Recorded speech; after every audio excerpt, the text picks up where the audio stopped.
Hello and welcome to my Algebra 1 review series. This video covers Chapter 10, Section 2, titled Quadratic Functions. By the end of this video, you will have reviewed recent lessons describing the methods of graphing quadratic equations. You will have reviewed graphing y equals ax squared plus bx plus c and graphing quadratic inequalities. Finally, you will have reviewed the solving of a real-world problem. If you would like me to cover any of these topics in greater detail, please leave a request in the comment section below. Please subscribe to this channel if you find this video to be helpful. Thank you. Okay, Objective 1, graphing y equals ax squared plus b plus c is what we're talking about here. In the quadratic functions, y equals ax squared plus bx plus c, the values of a and b both affect the position of the axis of symmetry. Consider the graphs of the following functions where the b value is changing. So we have three different graphs, three different functions, basically the same shaped graphs. However, so we have the 2x squared is constant in all three of these graphs. And also what we're seeing here is that in the first graph, b is a 2, in the second graph, b is a 4, and in the third graph, b is a 6.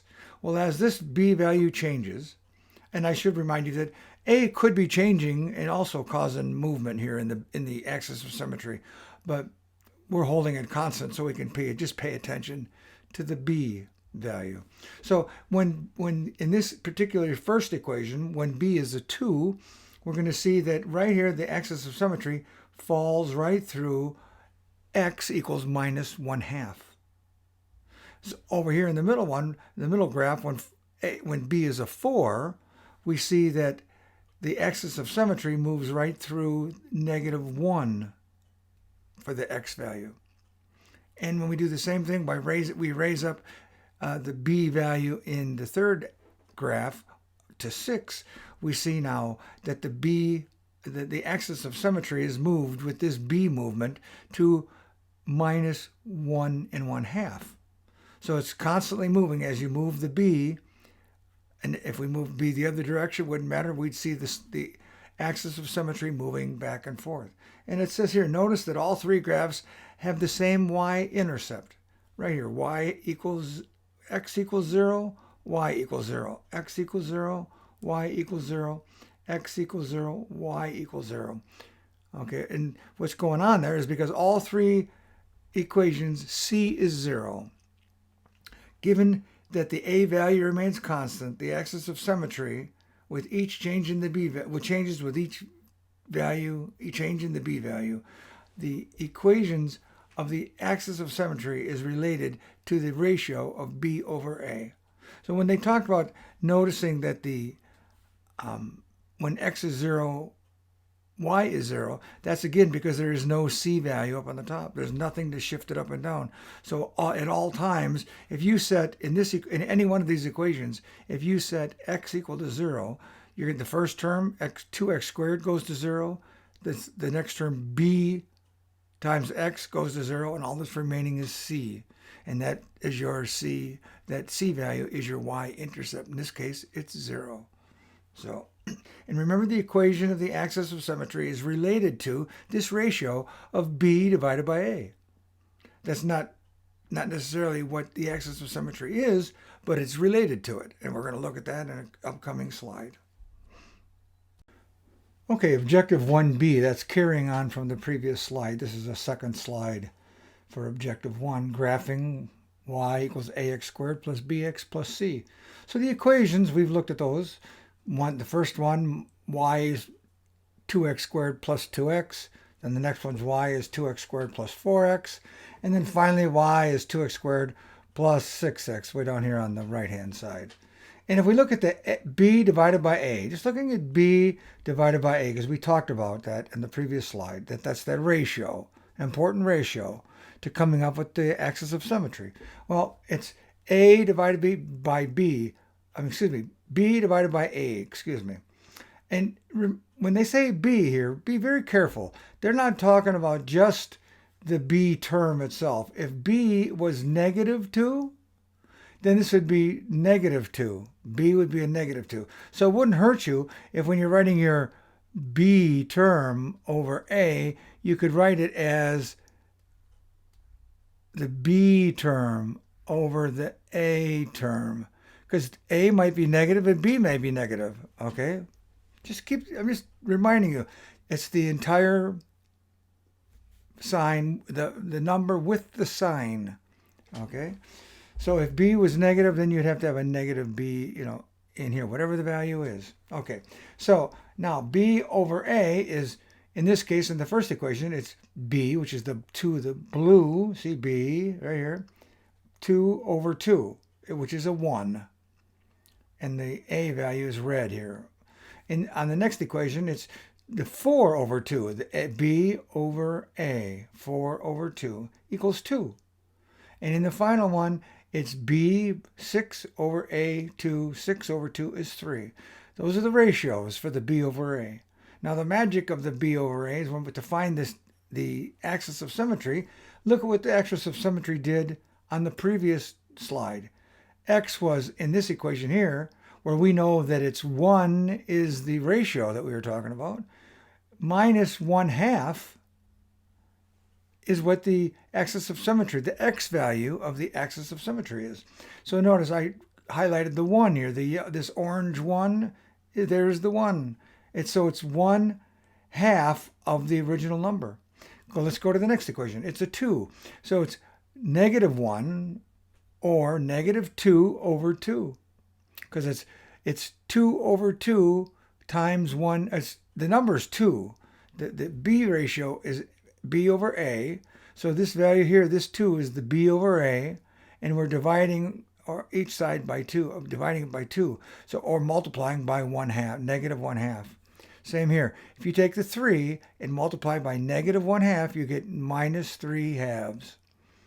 So the equation for the axis of symmetry is x, the x value on the x-axis, right here somewhere along the x-axis, is -1/2 times B over A, or minus B over 2. In this case, minus B over 2. Okay, so, minus B over 2A. I forgot to say A. Minus B over 2A. So, and this is graph of the quadratic function. The graph of y equals ax squared plus bx plus c, where a is not 0, has a line, this is the axis of symmetry, about at x equal to minus b over 2a as its axis of symmetry. The coordinate, the x-coordinate of the vertex lies at that same point, minus b over 2a. So if I were to ask you, where is the vertex of the axis of this graph of this quadratic function, you're going to say it's at minus b over 2a is where it's at. We have to calculate it to find out, but that's where it's at. Okay, so when you substitute x equals 0 into the equation, this is a little side note here, y equals ax squared plus bx plus c, y ends up equaling c because you put a 0 in x and you get 0b term and a 0a term, and all you're left with is the c term. And given that, so the y-intercept of the quadratic function is the value of c. You can use the axis of symmetry and the y-intercept to help you graph the quadratic equation. It helps. Not all the time, but pretty much at least get you on the center line, and you go from there. Okay, example 1. We're going to graph the function y equals minus 3x squared plus 6x plus 5. So the first thing we should do is look at this equation and see what we can tell right off the bat about it, what it's going to do with our graph. Well, the first thing I like to look at is the a term. Is the a term right here, the a term is right here, is it positive or negative? This is negative. It's a -3. So I know that our graph is opening down, right? Okay? That's the first thing. I can see it also in the graph that we already have the information in front of us. But we can, by looking at the -3, we know that we have a downward facing graph, a downward opening graph. The next thing we can do is we can find out the axis of symmetry. That's this point right along here. And when we find that, what we're finding is where does it cross the x-axis? Right there at 1. You can see it's right here at 1, right there at 1. So let's calculate it. To calculate it, it's minus b times, or divided by 2a. But I like to write it even more different than that, because if you do, you'll realize that we're talking about the entire a term and the entire b term, which is the +6 and the -3. So I like to write it as the quantity b, right? So negative the quantity b over 2 times the quantity of a, because the a stands for the entire term and b stands for the entire term. And when you do that, now I can substitute. I'll say negative, it's a 6, right, over 2 times -3. So the negative's in there. And when I do that, what do I get? I get is equal to -6 over -6, which equals 1. We now know that 1 is where the axis of symmetry crosses the x-axis. And it's exactly there. We're looking at it, it's 1. Same graph, both graphs. Here's 0 and there's 1. Okay, so now we have the location of the axis of symmetry, and we know that the vertex lies on the axis of symmetry somewhere up and down on the axis of symmetry, or the line of symmetry. So let's find out where that is. In order to do that, we're going to calculate our function y with x equal 1. So when we do that, we're going to get y equals -3 times 1 squared, and then we're going to get +6 times 1 plus 5. And when we do the mathematics on that, we're going to get 1 squared is 1 times -3, -3 plus 6 times 1 is 6 plus 5. Do the arithmetic, and you're going to get 3 plus 5 is 8. And if you look over here, that's exactly what it is. The x term is 1, the vertex being right here on the top of the graph, and it's at point 1, 8. Okay, so now we know where the vertex lies, at the exact point that the vertex lies on our graph, on our axis of symmetry. Let's find out another point so that we can start creating our graph. The next thing, let's try a 2, and then we'll try a 3. Okay, and that's what they've done here too, so it's nothing new, but we're just going to do the math. This time I'm not going to write y, I'm going to write f of 2. So we're looking for the 2 value, and that equals -3 times 2 squared plus 6 times 2 plus 5. And when we do that math, we're going to get 2 squared is 4 times -3 is -12. Plus 6 times 2 is +12. And then plus 5. And we know that 12s will cancel. +12 plus -12 leaves us with a 5 equals 5. So now we know another point is 2. 1, 2, out from the origin. 1, 2, 3, 4, 5, right? So there it is, right there. 1, 2, up 5, right there. Okay? And it's 2, 5. Point 2, right here, 0, 1, 2. And then it's 5 and then y. And whatever it is, here's the axis of symmetry. If we take it and we know that we can take it, match it with a point exactly to the, in this case, to the left of it. One axis of symmetry, our first point is 1 point to the right of the axis of symmetry, 1 unit. This new point is 1 unit to the left, and it's right there. And there's we're drawing it right there. Same in both graphs.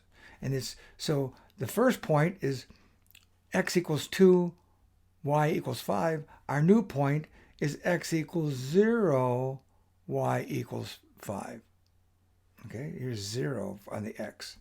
So now let's put in a 3. Let's put in f of 3. F of 3 is minus 3 times 3 squared plus 6 times 3 plus 5. And when we do that math, we get 3 squared is 9. 9 times negative 3 is negative 27. Plus 6 times 3 is 18. Plus 5.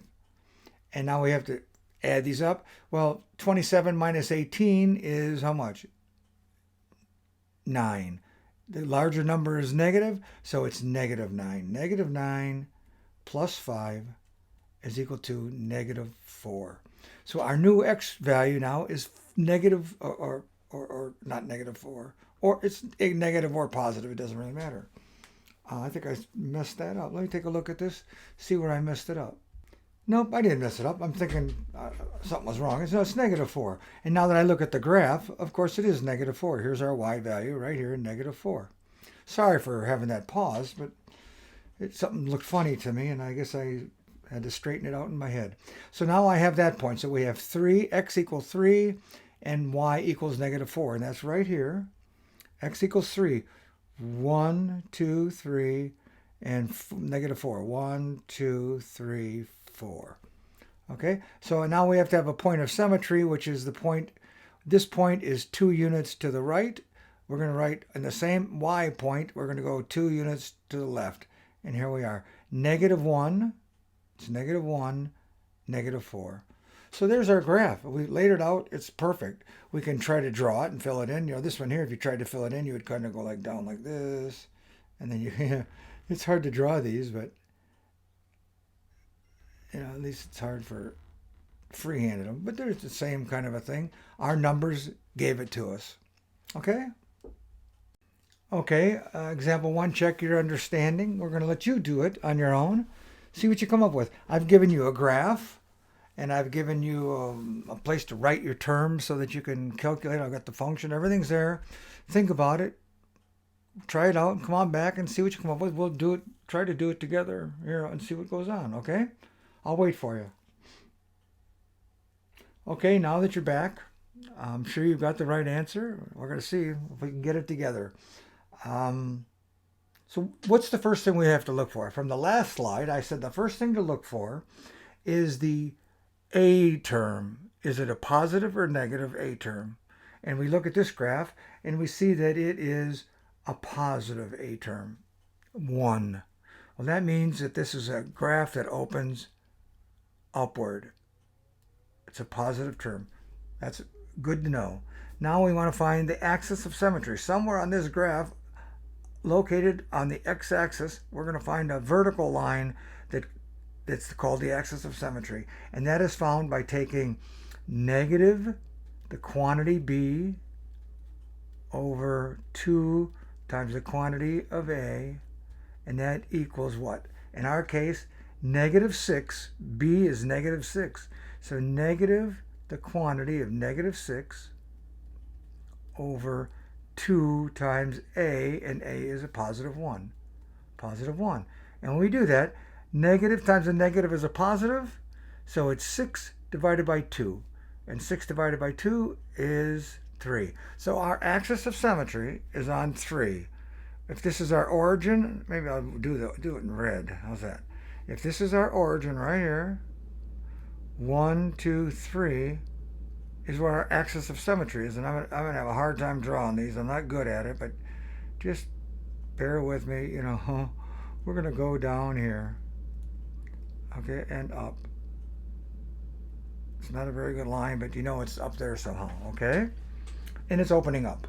And I don't know where it starts, though, on the y-axis. We got to find that out next. But now that we know that it's at point 3, right here, 3, okay, that's where the axis of symmetry is. Let's find out where the y point is so we know exactly where to plot our point.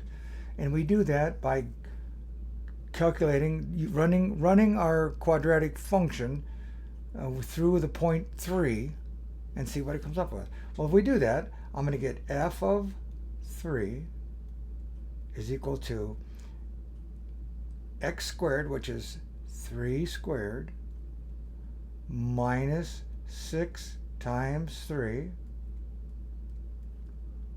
plus 9.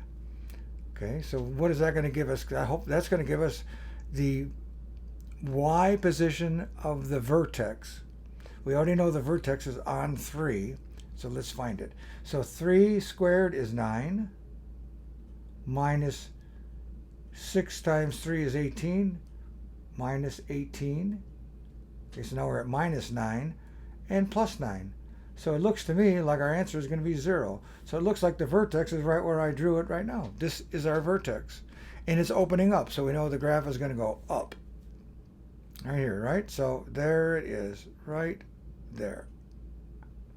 There is our vertex. And I'm going to write it as 3, 0. That's the vertex.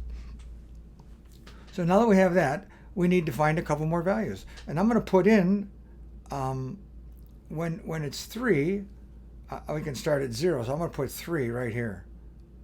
I'm going to put 3 here. And when it is, it's y is 0. So when, let's put in something, let's put in a 2, for instance. I don't know what else to put in.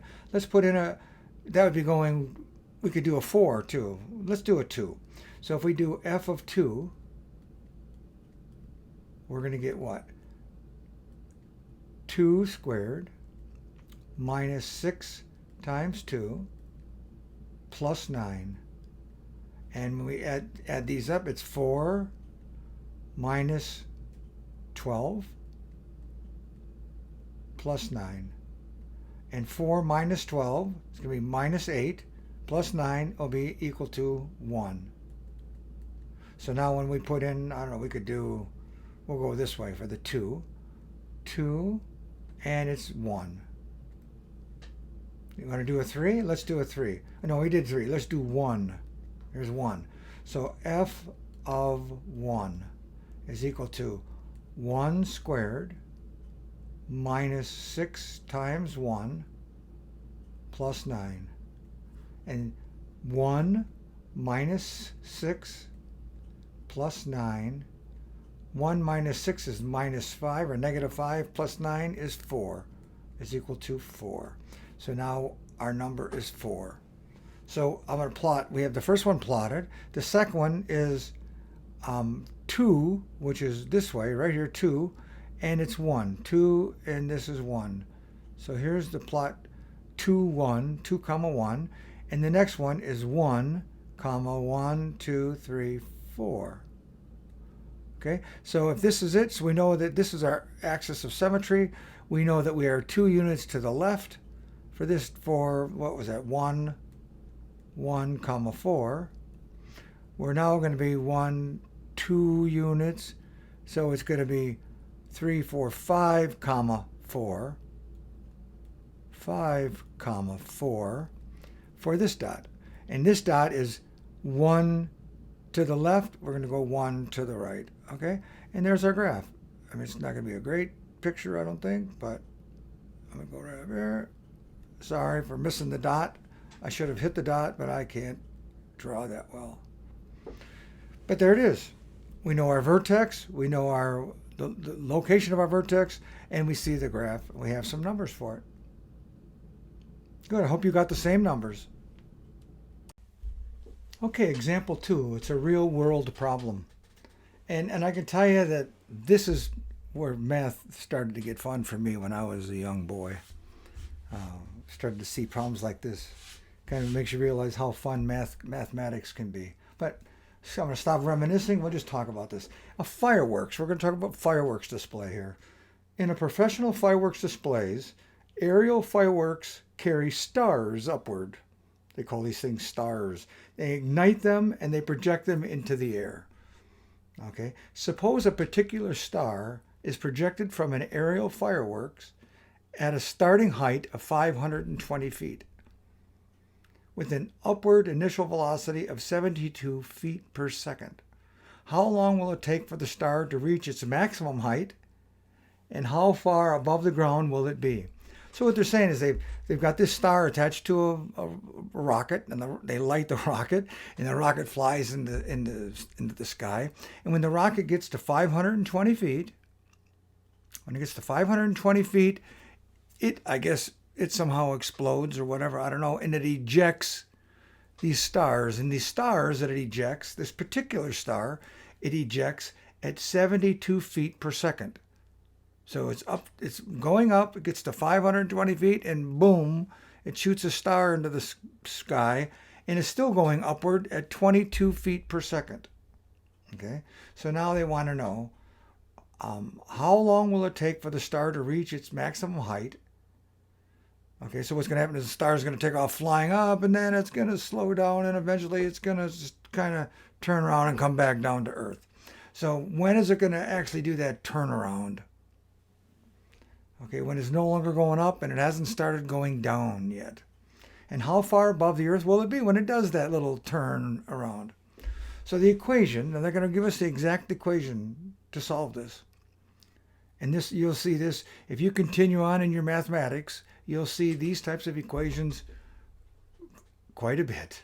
So the equation h equals negative 16t squared plus 72t plus 520 gives the star's height in feet at time t in seconds. Since the coefficient of the t square is negative, what does that tell us? It opens that the curve is going, it's opening down, right? It's a U that goes up and curves around and comes down. It's a downward facing U, okay? It says that the curve opens down, and the vertex of this curve is at the maximum point. So when we were just discussing or looking at how to solve the maximums and vertexes and these types of things. So they're giving us two steps to solve the problem. First, you need to find the axis of symmetry. Okay, so when you do that, from that we'll be able to determine the y value, which will be the height, the maximum height. So, because we know that it's the top of the curve. So minus b, so here, find the coordinate of the vertex, the t coordinate of the vertex. And that's like the x-axis. Okay, as time moves forward or moves on, the rocket is going, the star is going higher and lower. That's the h value. Okay, so it's, as you know full well, it's minus b divided by 2a. And we know that minus b is negative 270 right here. Minus 270 divided by 2 times negative 16. There's our negative 16. 2 times the quantity, negative 16.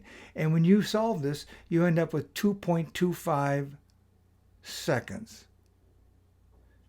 Okay, at 2.25 seconds, from its point when it ejected at the top of the 520 feet, it'll be in 2.25 seconds, it'll reach that upper high peak and then start coming back down.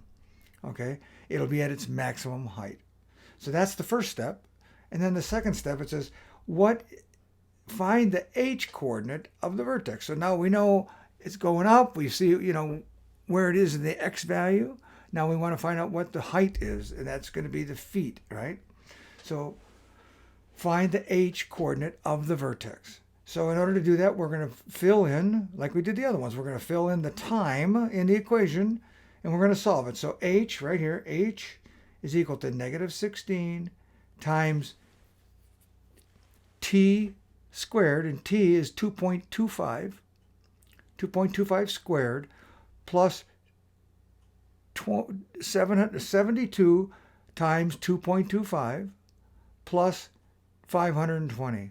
And if you do that, if you carry out the mathematics, and I'm not doing it here, if you carry it out, you'll find out that negative 16 times 2.25 squared plus 72 times 2.25 plus 520 will give you 601 feet. So now you know exactly how high that star will be when it reaches its absolute maximum height. It will be 601 feet above the ground. Okay, for check your understanding on this example 2, you're going to get to do this on your own and give it a try.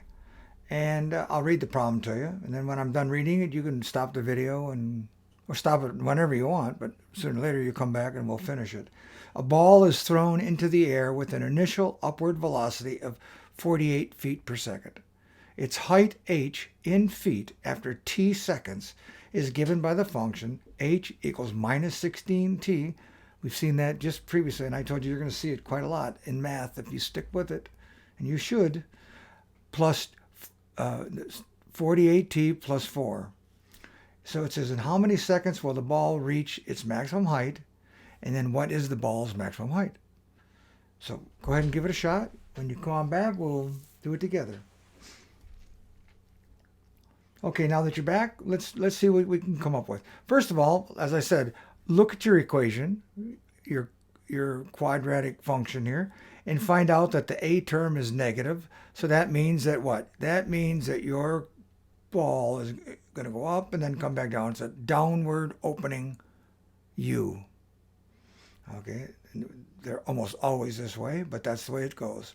So given that, we now know that it's downward facing. Next thing we need to find out is what is the axis of symmetry. With the axis of symmetry at that point now is you or whoever is standing somewhere on the ground and you're throwing a ball up in the air and it's going to come down. Well, how long it takes for it to get up to the peak will have to do with the axis of symmetry. Okay? Where the axis of symmetry lies is where the ball is at its absolute peak, because that point is where the curve changes from going up to coming down. Right? At the axis of symmetry. So the ball threw up and you threw it up and it finally slowed so much that now it's curving around the top and coming down. So that's the picture you have here.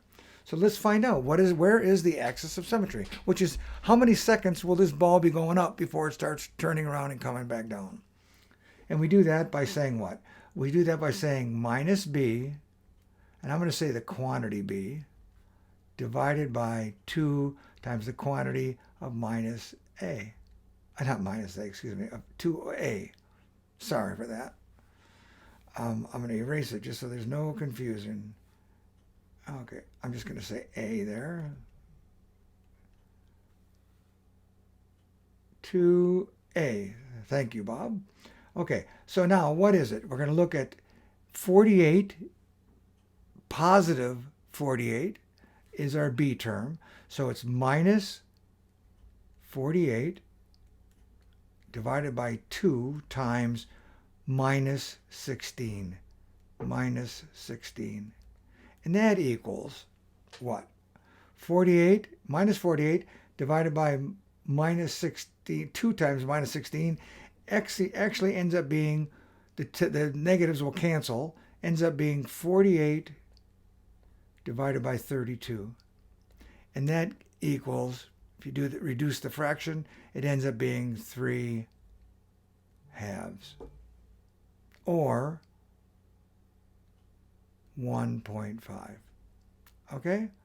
1.5 seconds is what the time the ball will be going up. That's how long it will be rising, and then it starts falling. You have that. So that's how many seconds when the ball will reach its maximum height. Now it says, what is the ball's maximum height? Well, now we put our 1.5, our number 1.5, into the equation. And the equation is, I'm going to say h is equal to minus 16 times 1.5 squared plus 48 times 1.5, that's t for time, and plus 4. That's the height the ball is when it leaves your hand when you threw it up. Okay, that's the offset in our chart. So what would that mean? That would mean you throw it up and it's going to go up for 1.5 seconds. It's going to come down a little longer, right? Because it has to go, it's got to go the other, there's a difference in the feet that it's going down. It's got that 4 more feet it's going to travel on the way down.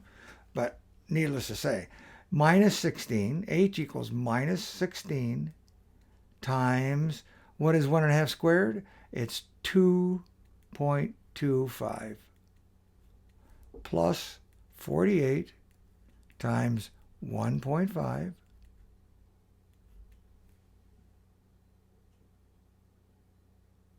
plus 4 plus 4. Okay, so if we take that, we're going to find out that the negative 16 times 2.25 is going to be equal to negative 36. And 48 at 1 times 1.5 is going to be plus 72 plus 4. So that adds up to negative 36 plus 76, and that equals 40. 76 minus 36 is 40, what, feet? 40 feet. 1.5 seconds, 40 feet. So there's 1.5 seconds and 40 feet. That's the answers. Okay, objective 2, we're going to be graphing quadratic inequalities, which are just like linear inequalities. Okay? Exactly the same, except you have a quadratic function instead of a line. So, graphing quadratic inequalities is like graphing a linear inequality. The curved line is dashed if the inequality involves a less than or equal to, which means that the curve itself is not included in the solution. The curved line is solid if the inequality involves a less than or equal or greater than or equal, which means that the curved line itself is included in the solution. Using the curved line as your boundary, shade all areas of the graph where y is greater than the line's y value, if you're using greater than or equal. You're going to shade everything y greater than the graph. Shade all of the areas of the graph where y is less than the line's y value if it's less than or equal to. Less than or equal or just plain less than is involved. Okay, so as you're going through your graph, at some point you pick on your graph, that's x and y. You now have a y value. Everything up from that point straight up vertically are more positive y values, and everything down from that point are more negative y values, but they're all y values. We're going to look at it, and it's going to say if it says greater than, that means you pick the curve, any point on the curve, and you can draw a line straight up vertically from that curve line. And that is an included area because it's greater than the y value of your curve. If it says less than or equal, if it's less than the y value of your curve, then you can take and select everything below that line. And if you do that infinitely along your curve, you're going to end up with a shaded area. And the shaded area will either be below because you're saying you're less than the value, y is less than, or you're going to shade above the graph if it says y is greater than. So we'll see it hopefully here in the next slide. Okay, example 3, graphing quadratic inequalities. Graph the quadratic inequality y is less than or equal to x squared minus 3x minus 4. It says, when graphing a boundary curve, such as y is less than x squared minus 3x minus 4, that's what this is. It's a boundary curve because it's an inequality. Use a solid line because the solution of the inequality says less than or equal. The equal part says include the line. We've done the same thing with the linear lines, with the linear functions. You include it if it says equal. If the equal is not in the equal, like here it says less than or, where's my pen? Less than or equal right here. If it doesn't have the equal, then the line is dashed. It means do not include the line. Okay?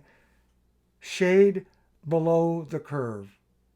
Why are we saying shade below the curve?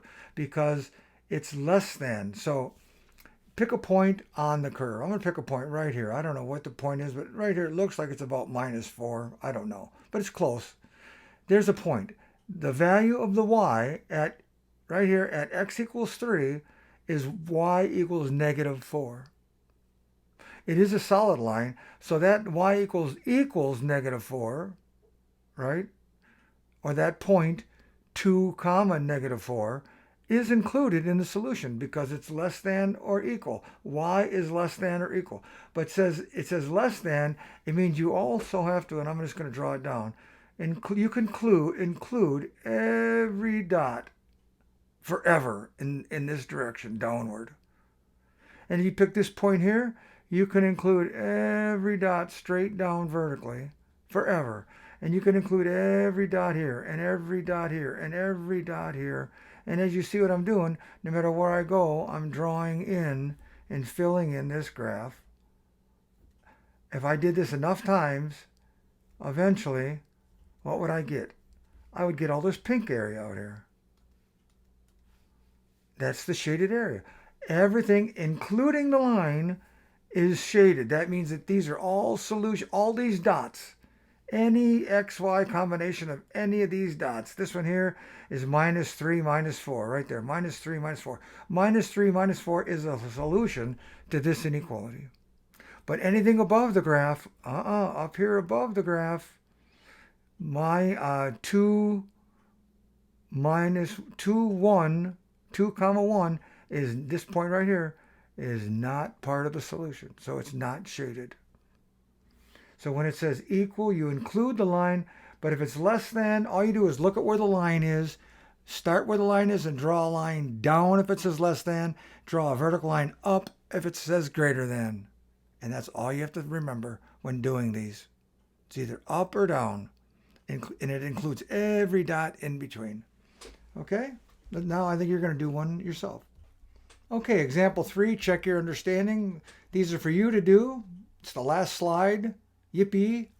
And a problem is y is less than or equal to x squared plus 2x minus 5. So that tells us that we're going to have a special kind of a line. We're going to have a line for our boundary line on our quadratic formula or function. And over here on B, it's y is greater than x squared plus x plus 1. Okay, so that's going to be a different kind of line. So just keep that in mind when you're doing these.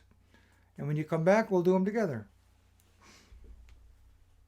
Okay, hopefully you succeeded in getting these completed, and let's give it a shot. So we notice right off the bat that the a term is a +1 in both cases, so that means our graph opens up. And let's find out what the location of the x where x is for our line of symmetry. So again, it's minus b, and b is 1 or 2 rather here. So it's -2 over 2 times 1, which is the a term, which is 1. So it's -2 over 2 is equal to -1. So now that we know -1, we're going to solve for y, which is going to give us our y value on our vertex. We have our x value now. It's -1. The y value is y is less than or equal to x squared. X is -1. -1 squared plus 2 times -1, okay, plus a minus 5. So when we do the math on that, we're going to find out that -1 squared is 1. 2 times -1 is -2 minus 5. When you add these up, we're going to end up with -6. Okay? Because -2 and -5 is -7, plus 1 is -6. So now we know that our vertex is at point -1, right here, -1, down all the way down here at -6, right there. There's our vertex, and that's at point what? Point -1, comma, -6 is the vertex. So now we know anything along the -1 line. So I don't do a very good job at drawing these lines, but you get the idea. It goes along here somewhere, okay? I'm not good at it. Okay, so now we have that. We know that point. Now let's find a couple more points. Well, what's an easy one to get? It's always easy to put a 0 in this equation because you'll get rid of 2 terms and you end up with, in this case, a -5. So if I put a 0 in, I'm going to get -5 right here, -5. And if you're 1 unit to the right with this dot, the symmetry says you go 1 unit to the left and you've got the other dot. And you see we've got the little dots started here. Now let's pick 1. 1's always a good one. 1 squared is 1. 1 times 2 is 2. 2 and 1 is 3. 3 and -5 is -2. So if I pick 1 right here, here's 1, I'm going to be at -2. And if I'm 2 to the right, I've got to be 2 to the left. This could go on forever. In fact, it does. But I'm going to draw a solid line down to here, and then it curves back up, goes through that dot, and it goes on up forever. This one goes up somehow like that forever. That's our graph. So now that we have the graph, and we know our point here is 0, -5, and this one over here is -2, -2, -5. You could write all these points in, okay?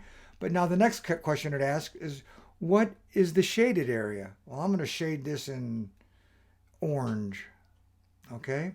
And shading it in orange says, the equation says, and we drew a solid line because it's less than or equal, so you get a solid line.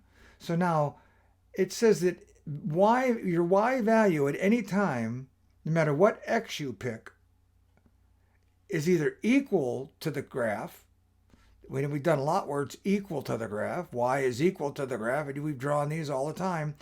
And or less than that. So if I have y right here of equal to -2, staying at 1 on the x-axis, what would be less than -2? Well, how about -3? How about -4 and -5 and 6? And how if I go over to 2, what's less than 0 if I'm at x equals 2? So it's -1 and minus and minus and minus and minus. And you're going to start to see a pattern here where anything that's below the line, including the line, because the line's solid, anything below or including is all part of the solution. So this is all the shaded area. Everything below the line. Think of it that way. Anything below the line. Because it said less than.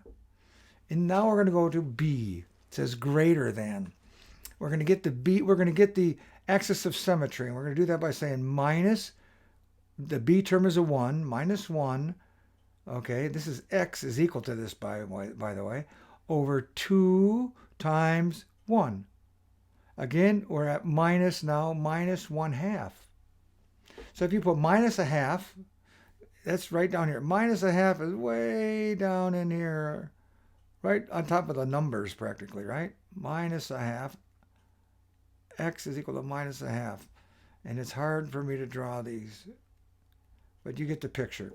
So now that's the line, and we're going to substitute -1/2 into this equation to get the y value of our vertex. We know the x value, it's -1/2. But where on that line of symmetry is the y value? Well, the y value is, so we're going to say that y is less than, because, oh no, I'm sorry, I'm starting wrong already, on the wrong foot. Y, I'm going back to blue. Blue, please. Y, oh, I don't like blue. All of a sudden, I don't want the blue. Well, I'm being hard to get along with, I guess. I'm going to go back to the orange. Okay, how about, so y is now greater than x squared, and x is -1/2.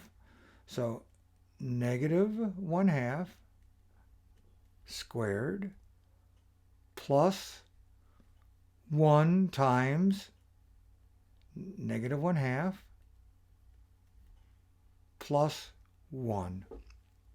If we do the math on that, negative 1/2 squared is going to be 1/4, because 1/2 squared is a positive value, and a fourth, half times a half is a fourth.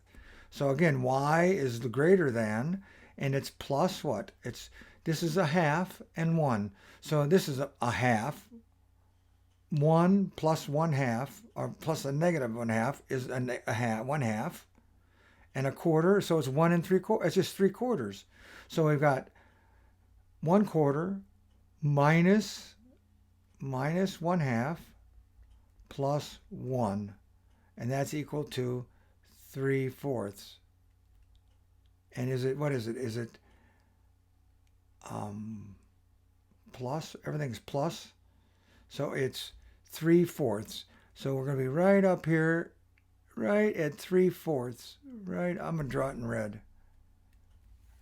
Right up here. Let's try as close as I can. That's 3/4 right there. Okay.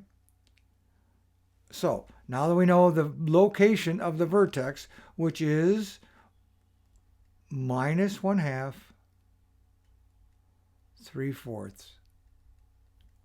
Okay, that's it. Now we want to get some other terms. So let's pick 0. I always say pick 0. So 0 plus 0 is 0 plus 1 is 1. So we're going to go over 0, and we're right here at 1. Right there, 1. And then we're going to do the same thing on the other side of the line, the axis right there at negative 1. You see the little grouping right there. And now the next one. So we're going to go to a 1 value. That'll get us way up higher. If I put a 1 in, I'm going to get 1 squared is 1, plus 1 is 2, plus 1 is 3. So if I go out to 1, 1, 2, 3, my next spot is 3. And if I'm over 1.5, I've got to go a half and another 1 over to here. So now I've got I can draw the curve, but guess what? This time it's a dashed line. Pretty big dashes, but that's it. It's a dashed line. And the curve goes on forever. Okay, so this is it. This is 100% it. One of these points here would be 1, 3. So how about this point right here is 1, 3. Okay, this point here is negative 2, 2, 3. Right here, this point. Okay, so now we have to shade it. So how do we shade it? This says y is greater than. So any place that we graphed on here, there's an x value and a y value. So whatever that y value is at that point, you're going to either draw up to include those because they're greater than the value of the line, or it's going to go down because it's less than the value of the line. Well, in our case, I'm going to use blue this time. How's that? We're going up. Everything up from the line, no matter where you draw the line, where it was at, anything up. Because our values are, all legal values are greater than the line. Not including the line, greater than the line. And I think we have it.